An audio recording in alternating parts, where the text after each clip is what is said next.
الحمد لله رب العالمين وصلى الله وسلم على سيدنا ونبينا محمد وآله الطيبين الطاهرين. اللهم صل على محمد وآل محمد. Assalamu alaikum wa rahmatullah. May Allah subhanahu wa ta'ala accept the efforts of mu'mineen and mu'minat, those who were able to make it to Jum'ah and participate in this great act of worship and also act of socializing with other humans on a very spiritual level. May Allah subhanahu wa ta'ala accept it from all, and all those who were able to be extra charitable in Jum'ah, inshallah, may Allah accept from us. Most importantly, those who sought forgiveness from Allah subhanahu wa ta'ala in this Jum'ah, and we still have some time as the last few days of the month of Sha'ban are remaining, and soon we will be, if we are given the opportunity, we will be entering the holy month of Ramadan. We ask Allah subhanahu wa ta'ala to forgive us before this month ends, before the holy month of Ramadan begins. Allahumma illam takun ghafarta lana fima mada min Sha'ban faghfir lana fima baqiya min. O Lord, if you have not forgiven us in the past days of Sha'ban, forgive us in the remaining days or whatever is remaining from it. Before we get into our discussion on preparation for the holy month of Ramadan, if mu'mineen have any questions on perhaps rules regarding the month of Ramadan, fasting, jurisprudence, especially the youth, since they are here with us in their own world. Yes.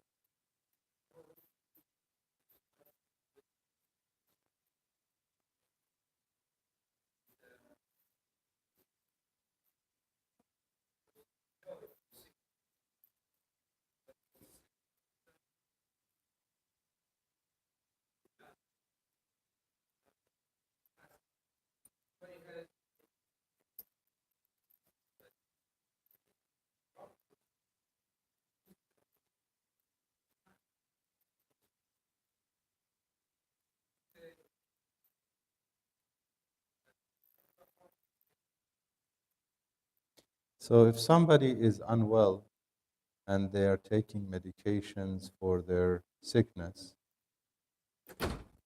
therefore fasting is not obligatory, or it could be problematic, haram. Depends on how harmful. If fasting is harmful in a serious way, then it's haram. If fasting is a little bit uncomfortable and it's tolerable, if it's something that they could manage and it won't harm them in the long run, it won't have consequences, then they have to make an effort and fast. And if it's beyond their ability to tolerate it, then obviously they're on fast. So between the individual and their ability and the doctor and their advice, one should assess it. If it's something that's going to harm them and it's a serious harm, obviously it becomes haram. They cannot fast. If it's something that is manageable, many people I know, for instance, people who have they're diabetic, and they're told to take throughout the day small portions to control it or something. And I know some of them who are able to manage, and they monitor themselves and they fast. As long as it's not harming them, it's fine. And if they can't handle it, they somehow is too much struggle, then they are not obliged to continue. But if it's serious harm, then it's not allowed.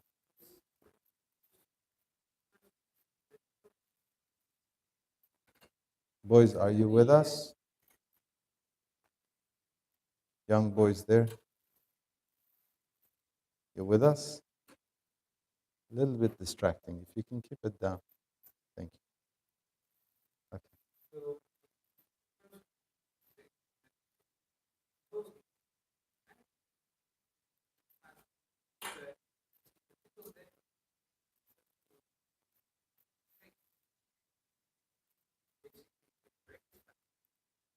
If they can't take it, yes, they break their fast. Yes, yes. If somebody thinks that they're okay, and then throughout the day they feel like it's just too much, they can break it, yes. For instance, let's say somebody works and they cannot change their work and they cannot, it is basically a situation where they have to work and their job is outside and it's in the heat, okay, and they get dehydrated. If they cannot change their job and change their shifts and do things, if they have to work that time and they have to be outside and it becomes too much, they start with the intention of fasting. But when it becomes too much, then they can consume whatever it takes to be okay then, and they make it up later on.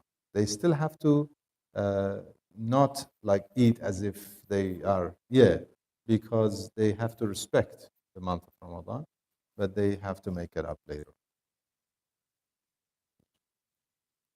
Any other? Yeah. Yeah, if they cannot fast, they cannot fast, and and those who cannot fast, they pay fidya. Okay, they feed one person per day. Yeah, and that's 750 grams of uh, the average food that they eat. Rice or wheat or dates or something. Yeah.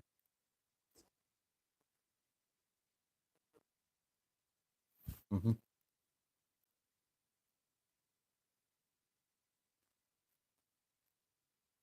Yeah.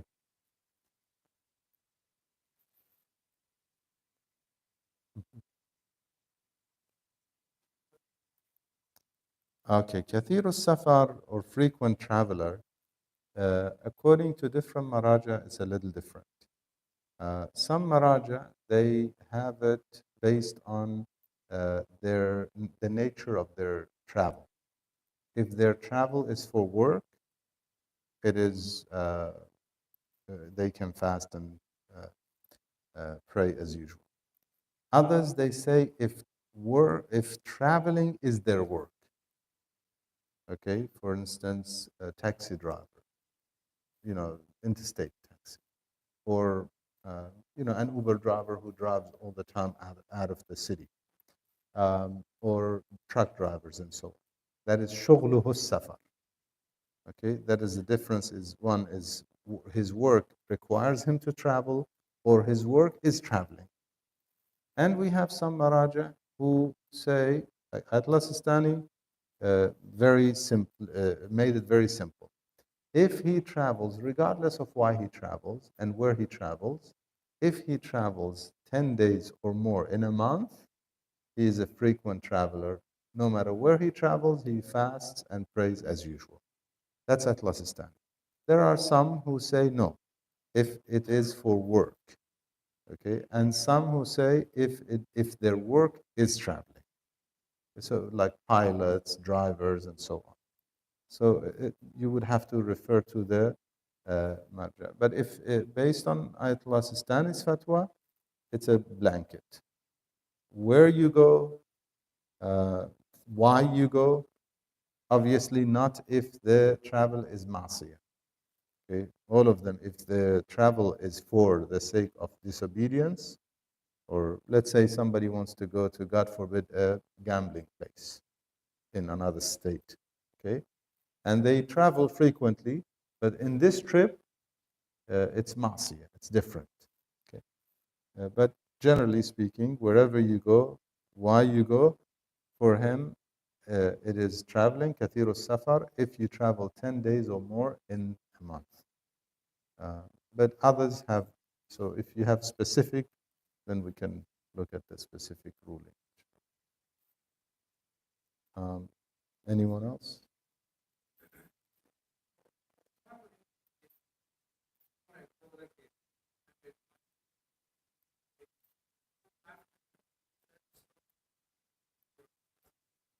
Yes, so if you are traveling in the month of Ramadan, if you leave your city, your hometown, after Dhuhr prayers, not noon as in 12, after Dhuhr time, after the time for Dhuhr prayers, then you continue fasting.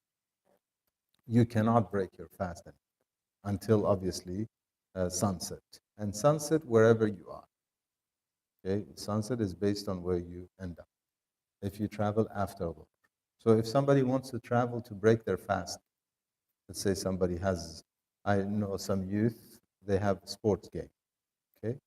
And so their parents were saying, like, they have a sports, what do we do? Is it exempt? I said, one solution is for them to travel, but they have to travel in the morning, before Dhuhr, okay? So they leave their hometown, they can then break their fast as a traveler, and then go to their game and whatever. But if they travel after, then they cannot break their fast. Um, if somebody is traveling and wants to fast, if they try and make it home before Dhuhr, then they can fast that day. But they make their intention when they're in hometown. Let's say you go somewhere and you're coming back to Orlando. Okay, when you arrive in the Orlando metropolitan area, wherever it is, could be as far as Kissimmee and Sanford, north to south. Apopka, I don't know which way. So it's Oviedo, Apopka, east and west, all included. Okay, that's all Orlando metropolitan area. So uh, if you are coming back and you arrive to your hometown before Dhuhr, provided you had not done anything from Fajr until that time that would invalidate fasting, at that point that you arrive home, you make your niyyah, intention to fast that. Because as musafir, you cannot make niyyah of fasting. But when you're home, you can make niyyah if you're home before Dhuhr. So Dhuhr is the key for wajib fasting.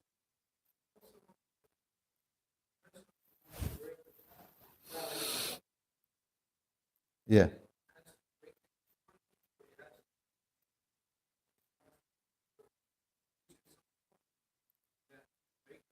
that's a very good point. So if somebody intends to travel, they cannot break their fast because they intended to travel. They have to reach that what they call haddu tarakhus, which is when they're outside their city borders in a way that you cannot see anything, and your intention is to go to the destination that is enough to break your fast or to start praying qasr, and then you break your fast. So it has to be afterwards. No. Inshallah, we'll move into the discussion preparation for the holy month of Ramadan. Allah subhanahu wa ta'ala says in the Holy Quran, Bismillah ar-Rahman ar-Rahim, يا أيها الذين آمنوا كتب عليكم الصيام كما كتب على الذين من قبلكم لعلكم تتقون. O you who believe, fasting has been prescribed for you like it was prescribed to those before you, so that you may gain taqwa. Taqwa, God wariness, consciousness of Allah subhanahu wa ta'ala, consciousness of our duty to Allah subhanahu wa ta'ala. So the purpose of Siyam and the purpose of the month of Ramadan and the fasting in the month of Ramadan specifically is so that we can gain taqwa. As we approach the holy month of Ramadan, it's very important for us as mu'mineen, as believers, as those who recognize the significance of the holy month of Ramadan, especially followers of Ahlul Bayt who have certain treasures, like the supplications of Ahlul Bayt, specifically Imam Zain al-Abidin alayhi salam in the holy month of Ramadan. And also we have this great treasure of the sermon of Rasulullah sallallahu alayhi wa sallam, Allahumma salli ala Muhammad wa ali, known as Al-Khutbah Al-Sha'baniyya, describing the significance of the holy month of Ramadan.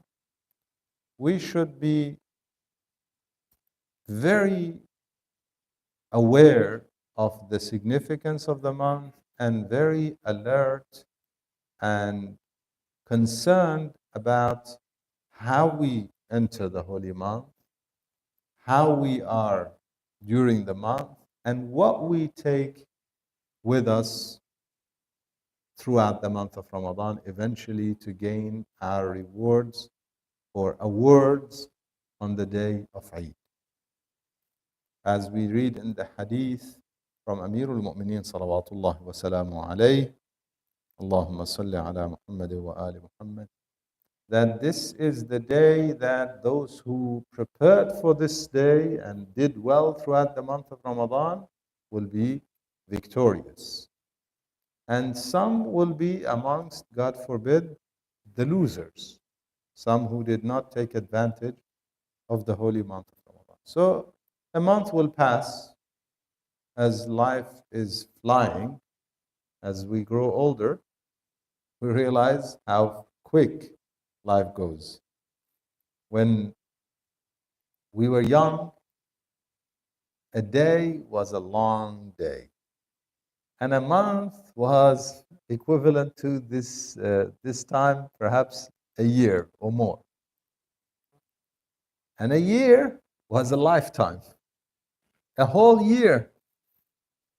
Some of you, if you have good memories, you would remember how you felt about a year. I remember very well as a child how I felt about a year. You know, a whole year.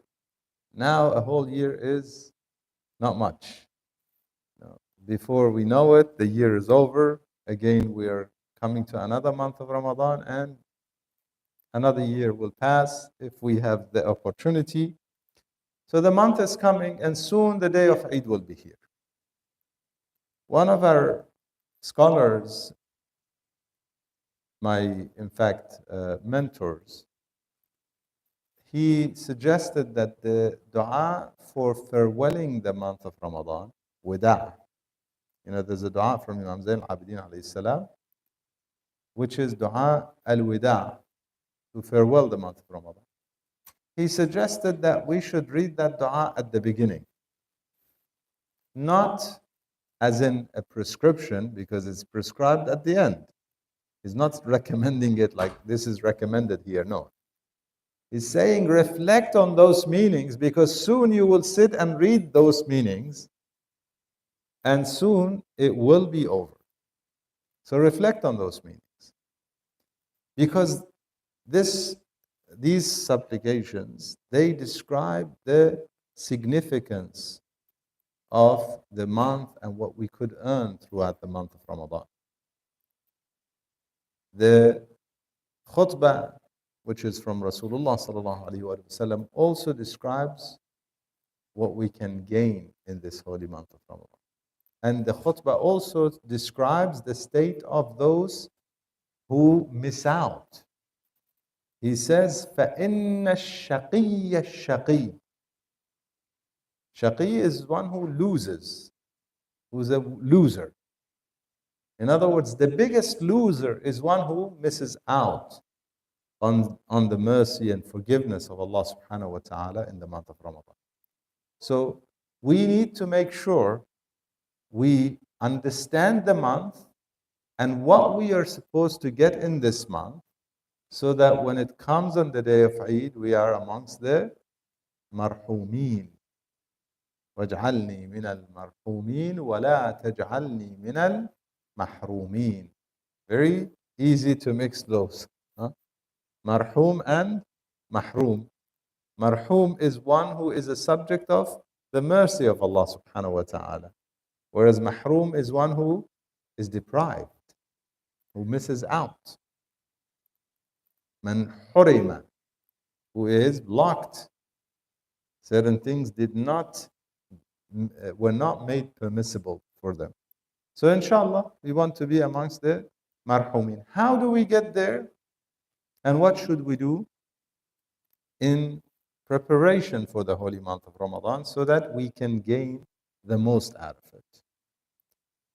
We have less than the 10 days. I would have loved for it to be a 10-day so that we have a 40-day until the day of Eid.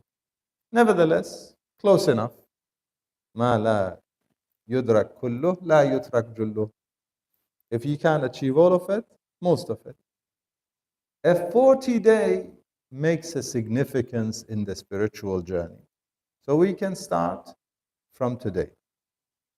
Don't leave it until the month starts. I'm not saying fast from today, although it's very recommended to start fasting even many days of the month of Sha'ban, or all of it in some of our great Gnostics, and some, obviously, awliya, the Prophet, Ahlul Bayt, they used to connect the months. The minimum is 3 or the last day. The bare minimum is the last day. If you can't fast any day in Sha'ban, fast the last day and connect it to the month of Ramadan. That's very important. But seeking forgiveness. Let us start sincerely and genuinely seeking forgiveness from Allah subhanahu wa ta'ala. For what? This is important. What am I seeking forgiveness for? Just saying astaghfirullah, astaghfirullah.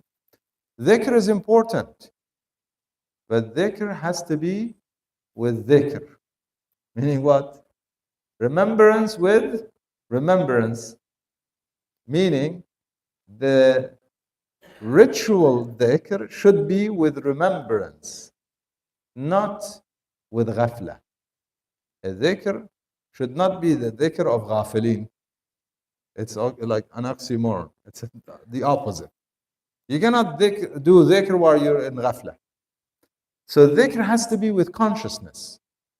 So when I say astaghfirullah, for instance, 70 times astaghfirullah in Salatul Layl, Salatul Witr, try and pray these nights as the basically Fajr is pretty late. Yeah, so we have a good opportunity, few minutes or 15 minutes before 6 o'clock, and you can make a few rak'ah of Salatul Layl. One rak'ah, the last rak'ah. If you can't do 11 rak'ah, do the 2 and 1. 2 shafa and 1 watr. And in watr, it is recommended to say 70 times Astaghfirullah Rabbi wa atubu ilayh. Also, it's recommended to say 300 times Al-Afu. Very quick. 300 times Al-Afu is very, very fast. It runs, not even a minute. Yeah? It's one of the very short adhkar. Al-Afu. Now you could say Ilahi Al-Afu and continue Al-Afu, Al-Afu, Al-Afu. In no time you're done. So is it about the words that we're using or the meaning? So when I say astaghfirullah, what am I seeking forgiveness for? That should be my concern. That should be my focus. I should be thinking and considering the things that I'm seeking forgiveness for. Everyone knows بل الإنسان على نفسه بصيرة. Insan is well aware of himself. I know where my shortcomings are. And I'm sure everyone here, everyone who can hear me, knows where their shortcomings are. Although we often, this is important. Please be with me here. وَلَوْ أَلْقَى مَعَاذِيرَهُ. Although we often justify our actions. That is the problem with most people. I often tell mu'minina mu'minat, you know, criminals who commit crimes, serious crimes, in order for them to live with their action, they have to justify it. Psychologically speaking, the guilt would kill them. So how do they live with it? They justify it. How do they justify it? Crazy ways, you could say, but they justify it. The world has been unfair to me. The society is unfair to me. Whatever you want to call it. I'm quoting here, not saying I. No, Alhamdulillah, God is just, and the world is controlled by God, so justice is there. But these criminals, these are the things that run through their minds, that everyone is unfair to me, the world is unfair to me, therefore, they justify whatever it may be. Stealing, deception, whatever it is, including, taking away innocent people's lives. Obviously they wouldn't consider them innocent at that point. That's how they justify what they do, in fact. So, in general, insan, in order to justify and live with their shortcomings, in order to live and be comfortable and not to basically stay in their comfort zone, they justify things. Ma'adir. Bahana tarashi. Okay, I did this because whatever it might be. You tell them, this is, for instance, backbiting.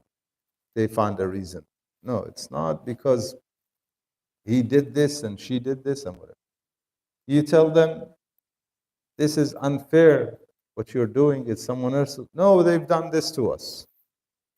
Often people tell me, stealing from certain people because they're not, they know, because they're not of a certain faith. Subhanallah. The Quran describing Ahlul Kitab describes a similar situation of how some believers, some Muslims behave, saying, amongst them are those who, if you trust them with a lot of money, they'll give it back to you. And some of them, if you trust them with a dinar, لا يؤديه, they wouldn't give it back to you. And how do they keep it? They say, ذلك بأنهم قالوا ليس علينا أميين. They say these are non-believers. Therefore, they justify keeping that dinar. So which one is the Quran praising? The one who keeps the dinar and doesn't return the trust, or the one who gives back the qintar, a lot of wealth? Qintar is a lot. Could be thousands, millions, whatever you want to call it. Abundance. Quran is praising that. Again, everyone should know where their shortcomings are. Some may be related to their eyes. Some may be related to their ears and what they hear with it. Some, it could be related to what they say. Some, it could be related to how they treat their neighbors, their spouse, their children, their parents, their workers, people whom they do business with. I may have said this before. In certain countries and cities that I've lived in, it is known amongst the believers, the Muslims, not to buy products, specifically cars, from, the rest. Why? They're known to play with numbers, mileage, all sorts of things. Known certain ethnicities or certain groups of faith. Subhanallah. Some of them are honest when it comes to themselves, but they think it's okay when you do it to others. So you tell them this car, don't worry about this one. The mileage is not good. It's not true. So who are you selling it to? Why do you sell it? Huh? Others. Justification, yeah? I may have shared this story before, but it is very much related.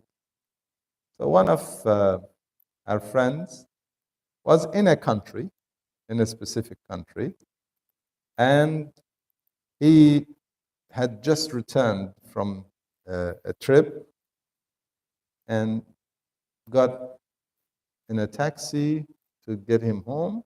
His neighborhood was not the safest neighborhood, and he's getting his suitcase and bag out of the taxi. Some runners came and snatched his bags and started running. And so he thought they looked of a certain ethnicity. And so he spoke to them in their language. And then he said to them, I'm of this particular group of faith. You should know where I'm going. And so one of them heard him. He said, stay, I'm going to call the rest. So he went and they got him his bags back and everything. Okay, now they realized, subhanallah, who has made halal?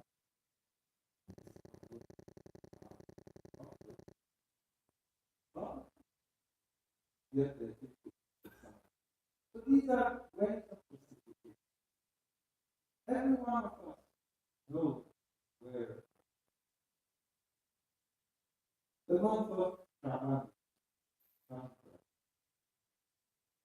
from. Rasulullah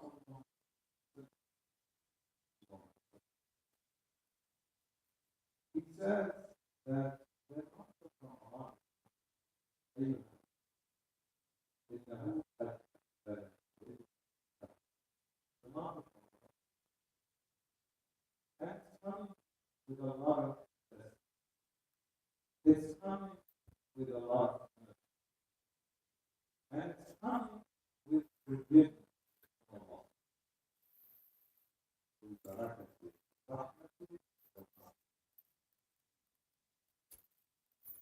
In other words, Allah subhanahu wa ta'ala intended for this month to bring those blessings, mercy, and forgiveness. It is intended. Therefore, automatically, as the month is approaching, we find more people are considering this. When the month comes, you find more people are actually praying and fasting, obviously, rather than it's an act of worship. The month automatically, this is the technique, the formation level of the creation. In that formative level of creation, God was forming this system and forming our world and forming our time. He made this time, the time of the month of God, made it special, made it filled with blessing, and filled with mercy, filled with forgiveness. So this is something that God has always provided, but now is providing it among us. It's not that God does not forgive other times, or doesn't have mercy other times. All of this is available every time, all the time. However, in the month of Ramadan, it's available in Ramadan. And it's not lacking of the mercy of Allah. This is the grace. This is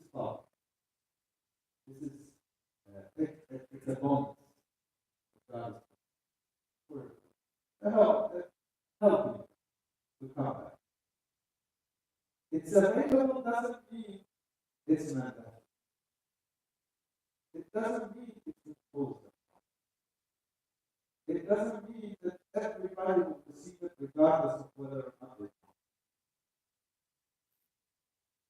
Allah subhanahu wa ta'ala guides whomever He wishes, yes? Based on what? Based on whether or not they want. He forgives based on the same. We have to go in the right direction. The month is coming. Allah subhanahu wa ta'ala is the month of Ramadan. He forgives thousands and thousands of people every night. And as the nights come, it multiplies. When the night of Qadr comes, all of those who are forgiven are basically the equal of all these numbers from the beginning of the month are forgiven. Amazing. So much is available. And the question is, why one would ask? He's the merciful. Yes, he introduces himself, Bismillah ar-Rahman ar-Rahim. One may ask, why not forgive all? Why not all?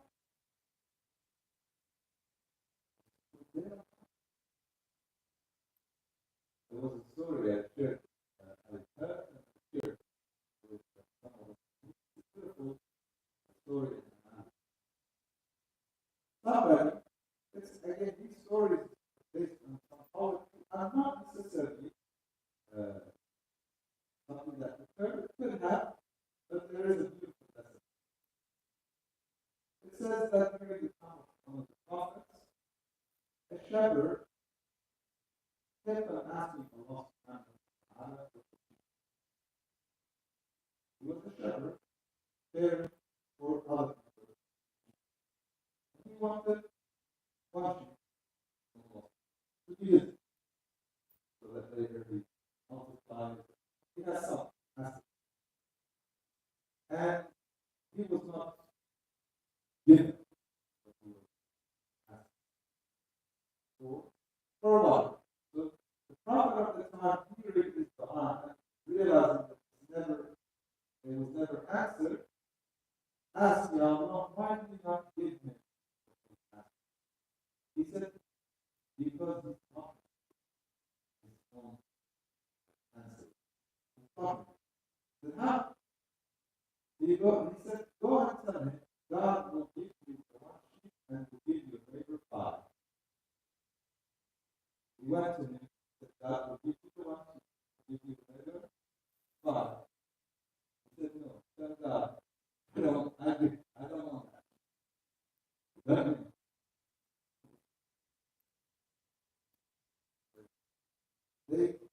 Some have this, they cannot see goodness for failure. They went now in the failure. And what happened? They lost the answer. Some of us, God wants to forgive, but we don't take a step toward. We don't prepare ourselves. The month of forgiveness is come. Yet, all the focus from many people across the region fasted now is preparing for what? People. Food? No food. And they're delicious, don't get me wrong. But that's the risk that God has. We keep chasing what God has. There we eat.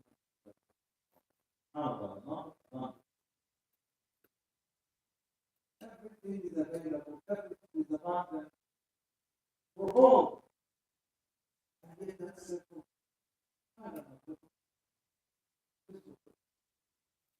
I think it's what they want.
You give a child a very young child, 10,000, and you tell them, go get what you want. They'll go and get ice cream, candy, whatever. That's what comes to their mind. Allah subhanahu wa ta'ala has given us a heart, has given us an aql, has created a nafs. وَنَفْسٍ وَمَا سَوَّاهَا. He swears by it. And nafs is a combination. It's the core. The core that has the feelings, emotions, intellect, everything. That's a nafs. Intellect is not in the fact of the brain. Brain is the process. Even scientific. Thinking does not happen in the fat cells of the brain. Fat cells of the brain are the process. Not taking thinking to the body. React. Feelings don't happen in the heart. The heart reacts to it. There is a nafs. وَنَفْسٍ وَمَا سَوَّاهَا. Allah subhanahu wa ta'ala, where? And he says, how has he balanced it, beautified it, made it so well?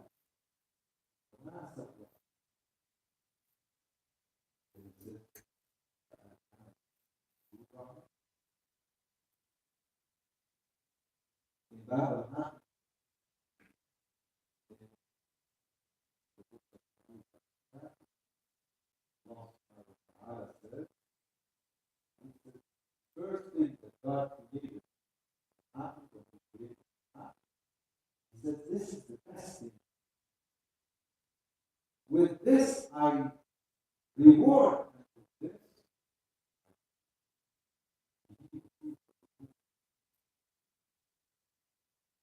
I channel our emotions, our thoughts. Collectively, they drive us and they are extremely powerful. The problem is we get ourselves involved in material. But we get suffering. My house, my mortgage, my food, what kind of car, what kind of phone, also bags.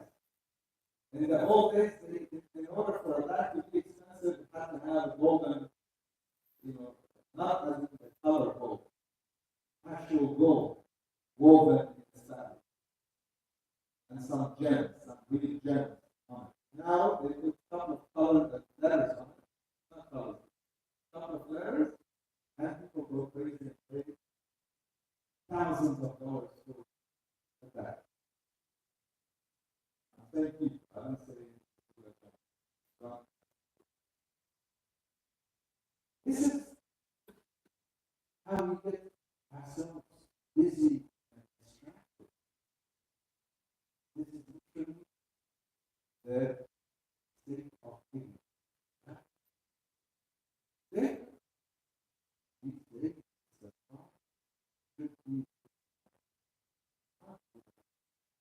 not do your salah, not do your zakah, don't let those last few days of the month pass in absent mind of the reality.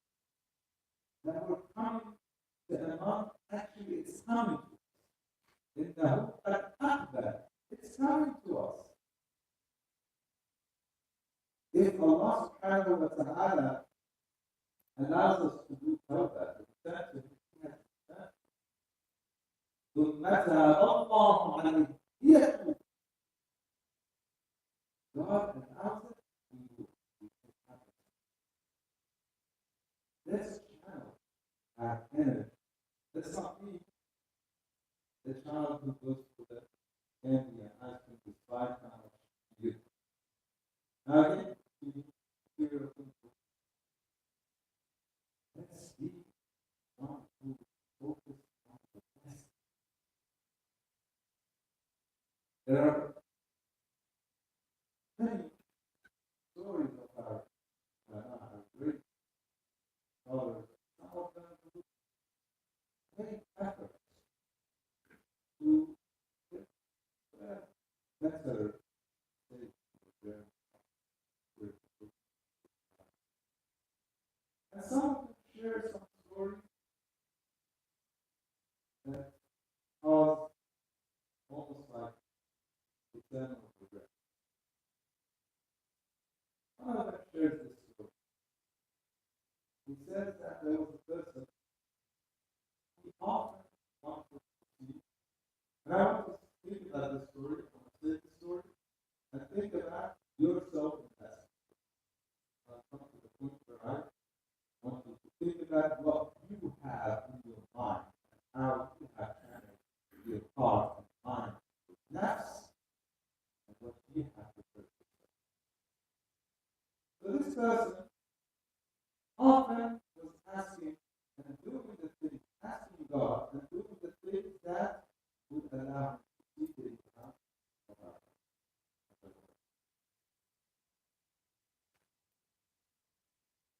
This is a big difference aside going to different places that are suggested Umrah, Sahla, Kufa, certain nights, so deciding certain times. One, eventually, one day, he had trouble. And somehow, he met a person. He asked him, who are you? He said, I'm a representative. Come to you from the mountain. So he said to him, give me a clue. He said, what do you want to do? Ask for. So I'm going to come show you. He said, you see this shovel that's in my hand? Turn it into the snow, what do you call it?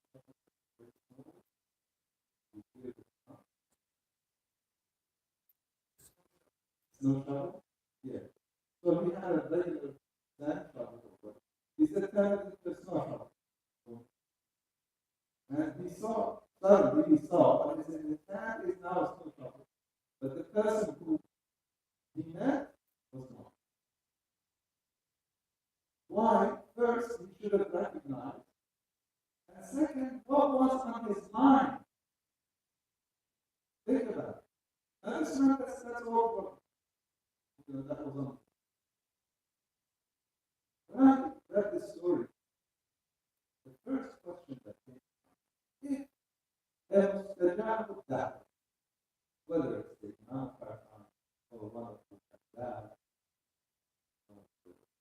representative of the Imam, who are living in secret, not going to come and openly declare unless certain circumstances, and often they are very,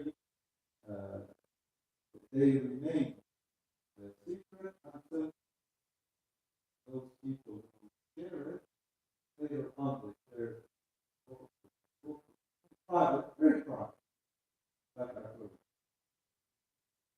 So, private session. This individual had an opportunity. And I'm thinking, if I was given the opportunity to me, God, and I was given a wish, we're not thinking about it. If I was given a wish, what would be my wish? And so that's my question. The month of Ramadan is barakah, so much. And if you are given a wish, what's your? That's the channel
Power off.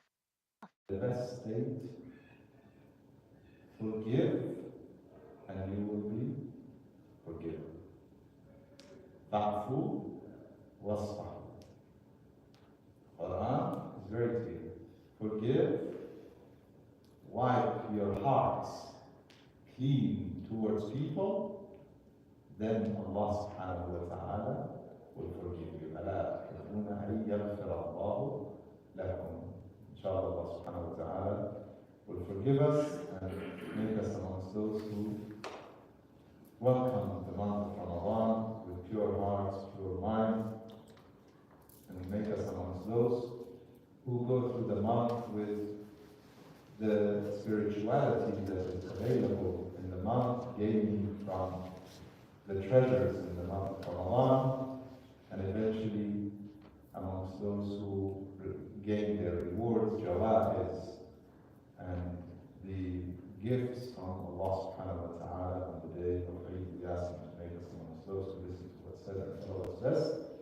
Let us not forget our marhumin, those who passed away from our gatherings, from our ancestors, from our loved ones, especially those who taught us the love of the Prophet and Ahlul Bayt, salawatullahi wa salamu alayhim ajma'in. Let us remember them all with Al-Fatiha ma'a as-salam ala Muhammad wa ali Muhammad.